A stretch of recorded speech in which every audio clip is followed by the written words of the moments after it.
screen Pak Tony, Bu Mbak Retno dan teman-teman semua, adik-adik mahasiswa angkatan 57.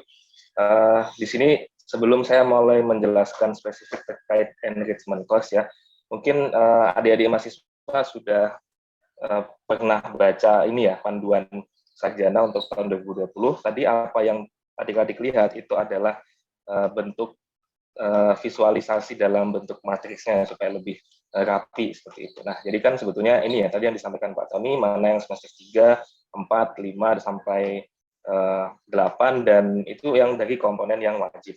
Nah, kalau di sini ada beberapa yang perlu saya klarifikasi, saya sampaikan ke teman-teman ya. Di dalam buku panduan itu ada tabel yang namanya ini komponen enrichment course dan masih ada isi-isi mata kuliah di dalamnya.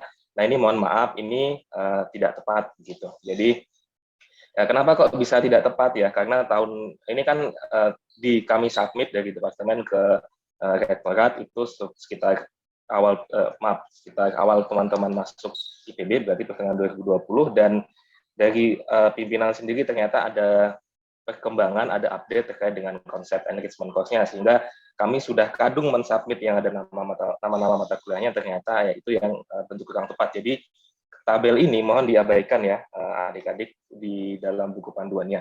Jadi jangan bingung, ini kok di panduan ada apa metode statistika, ada bioscience, biobisnis tropika, kok di IPB Mobile tidak ada, di SIMAK tidak ada, ya memang karena ini kurang tepat tabelnya gitu. Oke, baik, saya mau masuk ke apa yang diamanahkan ya untuk menjelaskan terkait dengan enrichment course ini, adik-adik semuanya. Saya yakin adik-adik semua udah pernah lihat ya, ada file panduan ini ya. Ini bisa di-download di website SIMAK IPB, dan di sini saya mau sebetulnya ini idealnya kita perlu mereview buku ini, tapi saya akan coba sampaikan dalam secara ringkas ya.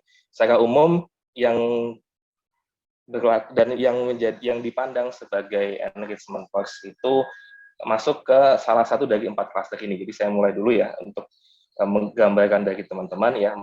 Kalau misalkan sambil mengikuti penjelasan ini sambil teman-teman buat catatan itu ya silakan ya. Jadi ada 4 klaster ini dan ini masing-masing klasternya itu nanti bentuk-bentuknya apa-apa saja. Nah, itu yang nanti akan coba secara ringkas satu persatu kita lihat ya teman-teman semuanya. Nah, lanjut sedikit pada ini bagian bab 1 pendahuluan, itu mungkin bisa dilewati dulu. Saya langsung ke ini bab 2 di halaman 6 ya. Nah, ini terkait dengan enrichment course bagi teman-teman adik-adik mahasiswa angkatan 57 yang sudah menerapkan K2020. Oke.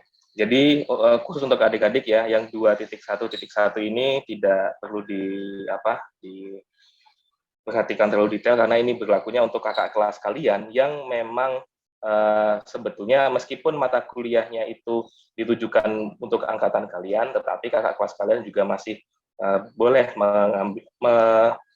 melakukan pengambilan mata kuliah yang sejenis seperti kalian, tetapi nanti masuknya diakunya ke SKS dari supporting course. Jadi bagian ini adalah untuk kakak kelas kalian. Nah, ini terkait ini tadi yang sudah dijelaskan oleh Pak Tony ya, 2.1.2. Jadi saya langsung ke bagian berikutnya ya. Ini bentuk kegiatannya. Tadi ada salah satu dari 4 klaster. Oke, nanti kita akan lebih detail ketika melihat sampai ke bentuk-bentuknya seperti itu. Nah, teman-teman ini ada tabel ya. Jadi 2.2.3 ya di halaman berapa ini? Ini ada di halaman 9 ya. Mungkin perlu mulai disimak dari mulai halaman 9 subbab 2.2.3. Di sini mulailah ada daftar-daftar mata kuliah kompetensi istilahnya ya. Mata kuliah kompetensi yang bisa adik-adik ambil pada saat ARS. Nah, itu gunanya apa? Mata kuliah kompetensi itu adalah sebagai wadah untuk nanti kegiatan multi aktivitasnya itu, enrichment course-nya itu diambil dalam berbagai bentuk, tadi ada 4 klaster itu, nah diwadahi ke dalam mata kuliah kompetensi ini. Nah, mungkin nanti selanjutnya kan akan timbul pertanyaan ya, kalau saya kegiatannya ini masuknya ke mata kuliah kompetensi mana? Nah, itu yang akan selanjutnya dijelaskan ya pada halaman 14, yaitu ada matriks ya. Matriks kesesuaian antara kelompok kegiatan ini dengan mata kuliah kompetensinya ya. Jadi kalau teman-teman lihat di sini ada baris, ada kolom ya. Ada 24 di barisnya ini, dan kolomnya ini ada 10 bentuk kelompok kegiatan ya. Kemudian ada checklistnya yang posisinya berbeda-beda. Nah, ini adalah matchingnya, kecocokannya. Jadi kalau misalkan kegiatan yang diambil itu bentuknya adalah misalkan magang ya, mungkin saya ambil contoh magang karena sepertinya ini yang salah satu yang paling populer bentuk enrichment course itu. Nah, maka magang ini nanti aktivitas magangnya ketika aku mau diklaim jadi SKS itu kecocokannya disetarakan dengan mata kuliah kompetensi sebagai berikut ini yang sesuai ada checklistnya itu ya. Misalkan pada nomor 3, 6, 7 dan seterusnya seperti itu. Nah, ini berkaitan dengan match antara mata kuliah kompetensi yang ditawarkan ITB untuk mewadahi 10 bentuk aktivitas tersebut. Nah, lanjut ke halaman 15 di subbab ini yang namanya pihak terkait di sini ya. Nah, kita lihat kita di sini sebagai dua pihak ya, yaitu satu kami dari departemen, kemudian teman-teman dari sebagai mahasiswa. Nah, ini mungkin perlu diperhatikan ya. Nah, jadi apa yang menjadi tugas dari departemen di sini? Nah, jadi departemen itu mempunyai tugas ya untuk membuat rancangan ini semua, kegiatan enrichment course ini yang mencakup jenis kegiatan, capaian pembelajaran, aktivitas, jam aktivitas, monitoring, evaluasi, dan seterusnya sampai rencana konversi SKS ini. Dan ini semua sebetulnya di bagian bawah nanti pada file ini itu juga ada contoh-contohnya. Jadi seperti rubrik penilaian, jadi ada acuannya juga ketika nanti kami melakukan verifikasi untuk merekognisi kegiatan teman-teman yang sudah dilakukan oleh teman-teman. Nah, kemudian ya sampai nanti juga urusan kalau memang sudah layak disepakatkan SKS ya tentu pengurusan administrasi untuk mengupload nilai tersebut ke dalam sistem, ke dalam SIMAK, yaitu adalah tugas dari departemen di sini.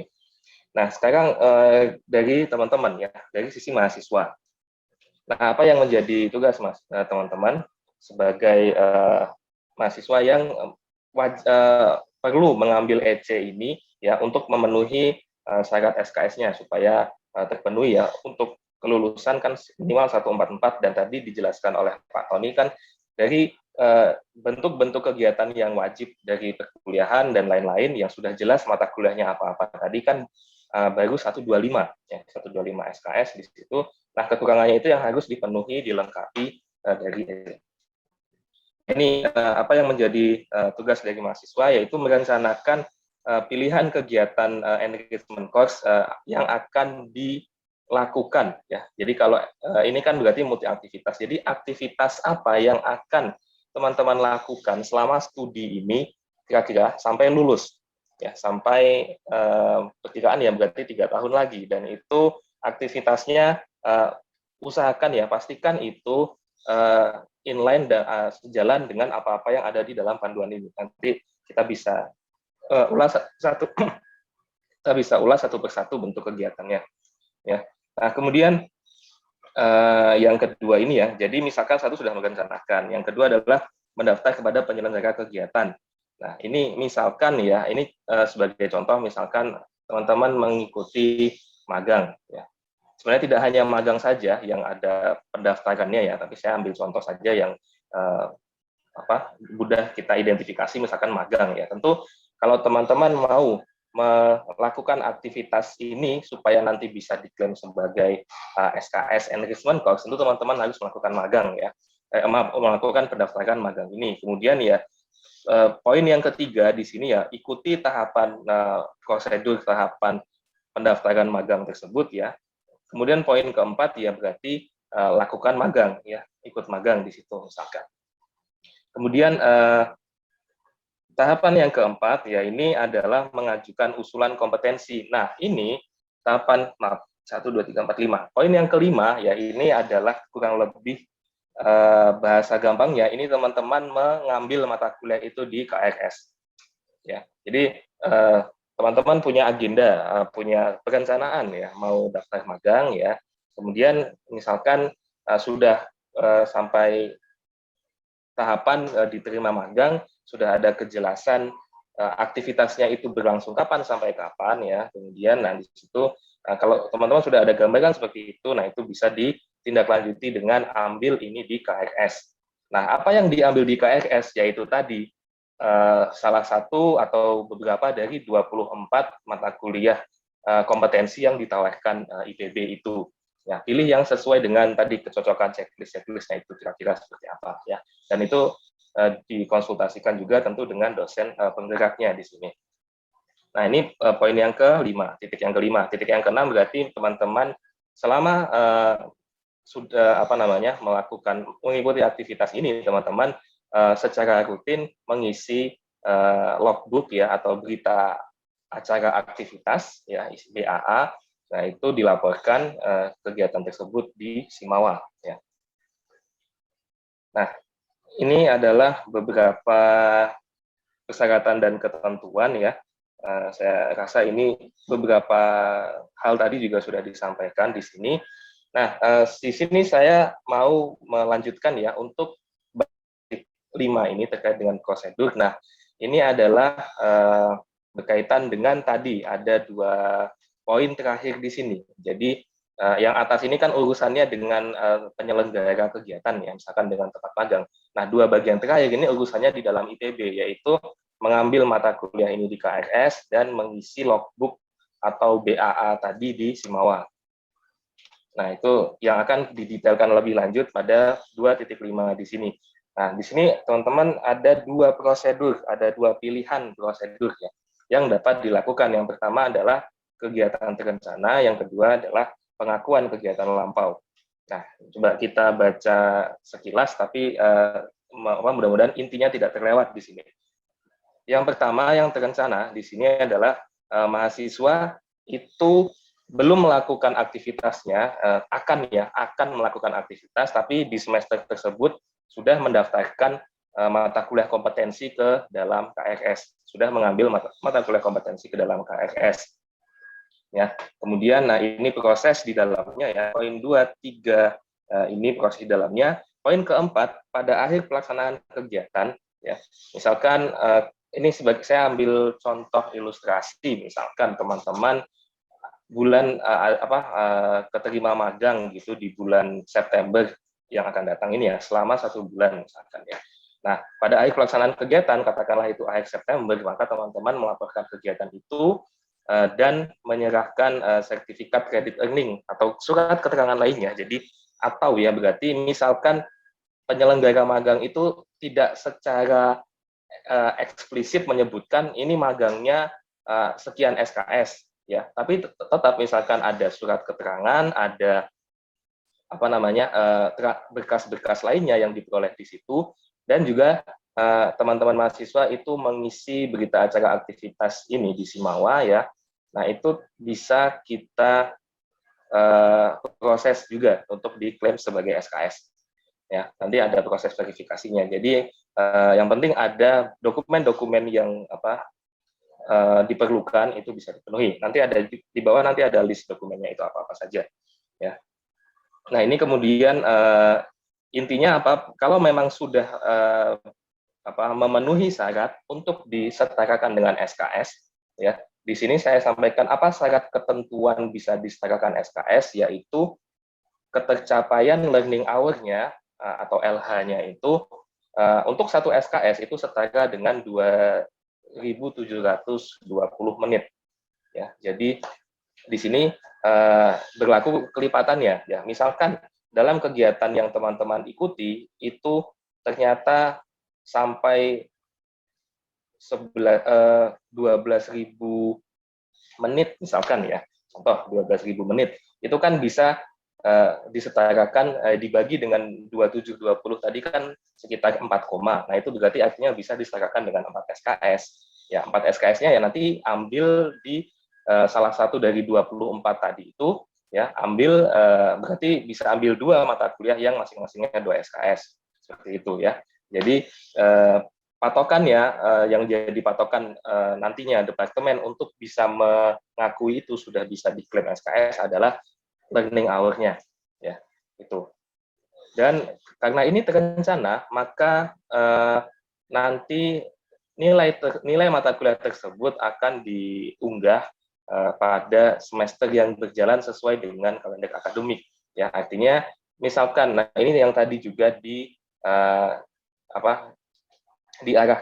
arahan juga oleh Pak Tony, karena ini untuk yang akan datang banget ini, ya, semester 3 ini kan teman-teman dari mata kuliah wajib itu hanya 15 SKS, ya, karena 5 mata kuliah 15 SKS, masih ada ruang yang cukup banyak untuk digunakan untuk itu diisi sebagai SKS EC. Ya, tentu sebaiknya apa, ya, sebaiknya teman-teman ada mengambil enrichment course nanti pada KRS pekan depan, ya. Dan makanya mulai dari sekarang juga teman-teman sudah harus merencanakan kira-kira apa yang aktivitas yang akan dilakukan di semester setengah tahun ke depan ini, dan nanti bisa kira-kira bisa diakui SKS-nya. Nah, itu yang berkaitan dengan konsep yang disebut rencana ini, ya. Kemudian saya masuk ke ilustrasi yang kedua di sini pada poin 2.5.2 ini, pengakuan kegiatan lampau. Nah, ini adalah bedanya kegiatannya sudah selesai ketika mau didaftarkan ke SIMAK atau KRS, ya. Oke, jadi ini prosedurnya agak sedikit lain. Mungkin ini kalimatnya, tapi mungkin saya beri contoh supaya lebih real, ya. Kalau contoh pengakuan kegiatan lampau itu seperti ini. Teman-teman semester depan sudah ada kepastian, ya, misalkan diterima magang di tempat tertentu. Kemudian, tapi teman-teman tidak mengambil itu di KRS minggu depan itu, teman-teman tidak mengambil mata kuliah kompetensi di dalam KRS-nya. Walaupun di bulan yang Agustus atau September teman-teman ikut magang. Nah, dan ternyata setelah mengikuti magang sampai selesai itu teman-teman mau mengklaimkan itu ke dalam SKS. Ya, tentu karena di semester ganjil ini teman-teman belum mendaftarkan itu di dalam KRS-nya, ya, maka itu bisanya di submit atau didaftarkan menjadi menggunakan SKS, ya, di semester 4, semester genap yang akan datang. Nah, tentu di sini kan ada berkas-berkas yang disampaikan, ya. Jadi di sini posisinya sudah mempunyai sertifikat, sudah mempunyai semua dokumen-dokumen dari pelaksana EC ini, kemudian itu semua itu di-upload melalui BAA di Simawa nanti, ya, ketika mau ini tuh diklaim sebagai SKS. Jadi proses pengklaimannya itu dilakukan di semester genap nanti, ya. Caranya seperti itu, ya. Karena ini yang saya temui bahwa BAA itu di Simawa itu hanya bisa diisi kalau mata kuliahnya sudah didaftarkan pada KRS. Ya, artinya kalau pengakuan kegiatan lampau ini itu baru bisa semuanya ini diupload ke dalam BAA ketika di semester genap depan teman-teman sudah mengambil mata kuliah tersebut di dalam KRS, ya, baru kemudian segera diurus itu sehingga nanti di awal semester teman-teman sudah dapat nilainya, gitu. Nah, cuma di sini apa yang jadi poin yang jadi pembedanya adalah pada poin terakhir ini, prodi mengunggah nilai tersebut pada semester yang didaftarkan oleh mahasiswa, ya. Karena kegiatannya sudah dilakukan misalkan di bulan depan ini, tapi teman-teman dulu di KRS semester 3 ini tidak mengambil mata kuliah kompetensi, baru nanti ketika oh ya ini kan aktivitas yang saya lakukan kemarin ini bisa diklaim SKS misalkan seperti itu, maka pastikan di semester depan teman-teman mengambil KRS, mengambil mata kuliah kompetensi di KRS dan mengunggah, mengupload dokumen-dokumen ini ke Simawa sehingga nanti bisa dilakukan verifikasi dan penilaian dan nilainya itu masuk ke dalam nilai semester 4 ya. Kira-kira seperti itu ya, teman-teman, mudah-mudahan jelas ya. Ya, apa konsekuensinya? Artinya slot kuota SKS yang bisa teman-teman ambil itu kepakainya di semester 4, yang mana semester 4 itu misalkan ya tadi mata kuliah wajibnya saja sudah 18 SKS. Nah, itu yang nanti bisa ditimbang-timbang ya.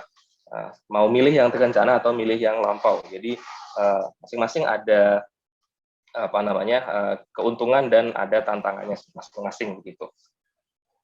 Oke, nah ini pada poin 2.6 ini berkaitan dengan penyetaraan dan pengakuan ya. Ini bagian ini mungkin saya saya tidak terlalu bahas terlalu detail ya. Cuma ini yang menjadi poin di sini adalah bahwa kalau berapa SKS yang nanti bisa dikonversi itu tidak bisa langsung teman-teman putuskan dari awal, itu poinnya ya. Jadi di sini ada aturannya yang sepertinya angkanya cukup jelas ya, bahwa untuk bisa disertakan dengan satu SKS itu ya 2720 menit tadi ya, 2720 menit tadi, sehingga berlaku kelipatannya ya. Kalau learning hour-nya sudah terkumpul sampai sekian, itu baru bisa disertakan berapa SKS. Nah itu jadi mengikuti ya. Ini contoh di sini dia ambil contoh misalkan ternyata programnya magangnya ini bisa di learning hour-nya itu bisa mencapai 7 SKS. Nah, 7 SKS itu tentu kan tidak ada satu mata kuliah yang mata kuliah kompetensi yang bobotnya sampai 7 SKS kan. Adanya kan 3 atau 2 saja. Ya makanya itu bisa dipecah-pecah menjadi berbagai mata kuliah kompetensi seperti ini. Nah itu yang perlu teman-teman perhatikan ya.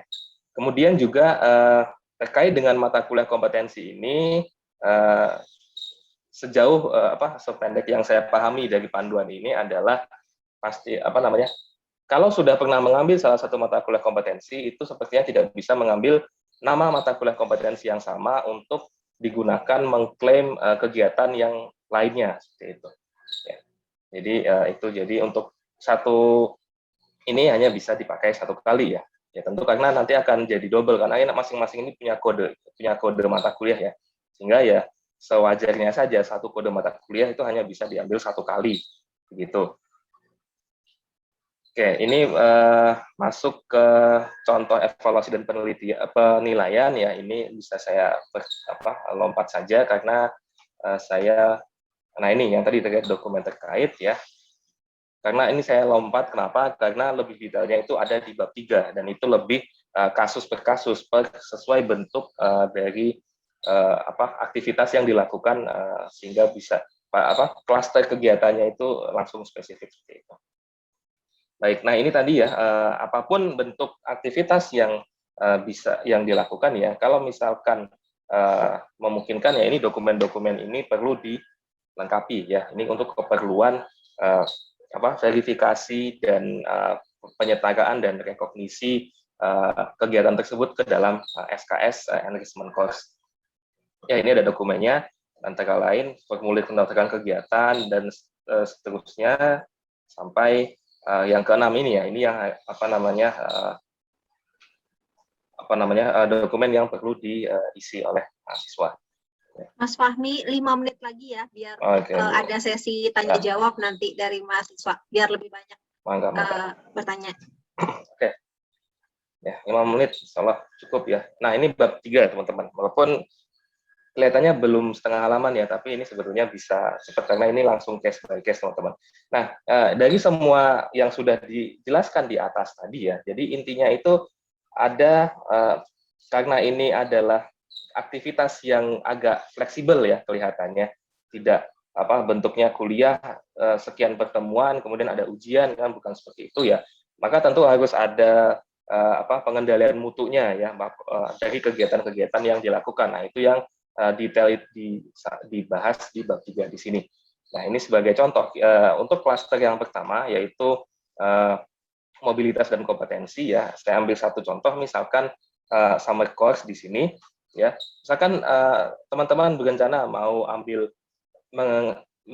sudah mau mendaftar summer course di yang diselenggarakan oleh salah satu departemen di IPB ya. Mungkin teman-teman bisa dapat informasinya banyak ya, bahwa di tahun ini saja itu juga ada puluhan kegiatan summer course yang diselenggarakan di IPB ya. Teman-teman bisa pilih, misalkan ingin mengikuti itu untuk diklaim sebagai SKS, nah itu bisa diikuti, teman-teman bisa mencoba mendaftar pada kegiatan summer course tersebut. Ya, di sini ada dua pilihan yang summer course-nya, bisa ada yang 2 SKS atau 3 SKS, dan itu biasanya sudah eksplisit disebutkan oleh panitianya bahwa kegiatannya ini akan jadi 2 SKS atau akan jadi 3 SKS.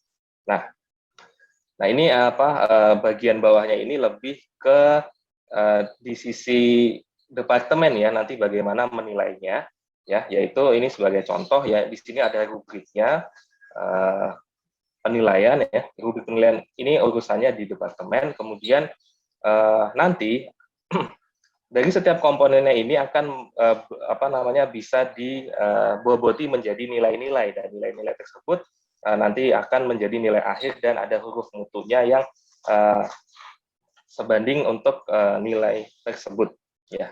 Intinya seperti itu. Dan itu untuk setiap kegiatan ya, sebetulnya adalah bentuknya sama seperti itu ya. Pasti ada apa-apa yang harus menjadi penilaian ya. Setiap kegiatan beda-beda, detailnya bisa dibaca pada gambar ini, dan apa-apa saja yang bobot-bobotnya yang perlu dikonversi sehingga kami nanti bisa mengeluarkan nilai seperti itu. Nah, itu yang kegiatan summer course. Kemudian masuk ke dalam klaster mobilitasnya adalah magang juga ya. Ini magang. Nah, ini magang itu bisa dimasukkan yang kecocokannya ke salah satu dari 10 pilihan mata kuliah ini. Nah, kemudian ini adalah contohnya ya, learning hour apa yang bisa didaftarkan pada saat pengisian BAA, yaitu bisa mengikuti panduannya juga yang ada di sini. Kemudian nanti output atau hasil pelaksanaan magang itu yang akan kami nilai, sehingga nanti di akhir keluar huruf mutunya. Ya. Intinya idenya sama. Kemudian klaster yang kedua, misalkan yaitu minat bakat dan pengabdian masyarakat ya. Nah, untuk minat bakat ini sependek yang saya pahami ini adalah berkaitan dengan UKM ya. Keikutsertaan teman-teman pada organisasi atau UKM di IPB. Nah, itu bisa. Jadi menjadi anggota organisasi pun bisa diklaim sebagai SKS ya. Jadi ini perhitungan learning hour-nya ya, karena kan jadi pengurus UKM itu kan ya sekitar 1 tahun juga ya. Nah, itu kegiatan-kegiatan di dalamnya itu silahkan di-input learning hour-nya, dan nanti akan kami nilai output yang dihasilkan itu sebagai nilai untuk mata kuliah untuk penyetaraan bagi kegiatan minat bakat tersebut. Kira-kira seperti itu. Itu untuk yang minat bakat. Pengabdian pada masyarakat juga idenya sama ya. Bentuk kegiatannya itu bisa nanti teman-teman cek pada masing-masing definisi ini ya. 322 pengabdian masyarakat. Saya lanjut ke misalkan selanjutnya adalah ini klaster kompetisi dan studi atau proyek independen. Nah, kompetisi ini masuk ranahnya lomba ya. Lomba itu cakupannya apa saja? Ini ada Science and ICT, kemudian Diplomatic Language, Social Arts Sport, sama Business and Entrepreneur ya. Nah, ini contohnya ya. Jadi apa yang di input sebagai learning hour ya, ini ada panduannya di sini ya. Jadi dari penggalian ide, kemudian mengikuti kegiatannya, lombanya, atau sebelumnya ada pelatihan dulu, itu bisa didaftarkan sebagai learning hour di situ. Ya, ini di sini bahkan juga ada contohnya, ilustrasinya. Bahkan dia pakai ilustrasi yang misalkan juara MTQ ya. Di sini itu bisa diklaim sebagai SKS, dan juga untuk kompetisi ini bisa diakumulasikan. Ya, jadi tidak satu kompetisi saja yang bisa dihitung ya. Misalkan teman-teman mengikuti banyak kompetisi. Setiap ininya akan menghasilkan ada learning hour dan ada nilainya kan. Nilainya itu dari ketercapaian di kompetisinya itu juara berapa dan indikator-indikator lain ya. Kalau teman-teman ikut banyak lomba, tentu learning hour-nya juga makin banyak dan itu tentu akan sangat mungkin diklaim sebagai SKS seperti itu. Ya, ini learning hour dari contohnya adalah kegiatan lomba ya. Apalagi kompetisi yang ada pembinaan intensifnya dari Ditmawa. Nah, itu lebih-lebih lagi itu kan selama pembinaan itu kan bisa masuk learning hour juga seperti itu ya.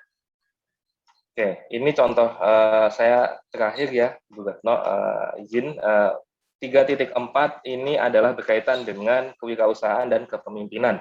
Ya, jadi di sini contohnya cakupan kewirausahaan itu ada di halaman berapa ini?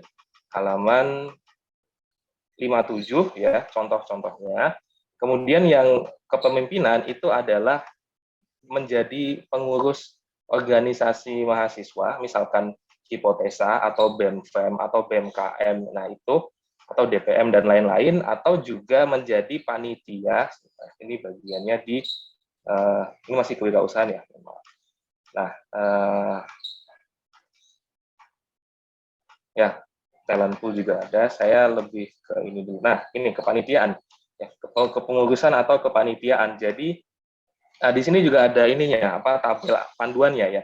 Kalau ketua itu berapa learning hour-nya, staff itu berapa, yaitu untuk organisasi. Kalau kepanitiaan itu ketua berapa, staff berapa, kepanitiaan yang jangka pendek, ketua berapa, staff berapa. Nah, ini ada learning hour-nya, ini bisa ada panduannya, disediakan dengan SKS. Kemudian nanti penilaiannya, ya untuk Ormawa ini ada dua komponen ya, penilaian dari pembina Ormawanya itu, dan juga penilaian dari internal, mahasiswa sesama pengurus organisasi ya. Jadi mulai angkatan teman-teman ini ya berorganisasi itu bisa jadi seperti kuliah juga, jadi ada SKS-nya seperti itu. Nah, ini semuanya tadi ya berkaitan dengan penjelasan konsep dan contoh-contoh enrichment course yang mungkin bisa diambil untuk disetarakan sebagai SKS ya. Demikian dari saya kembalikan ke Bu Retno. Terima kasih.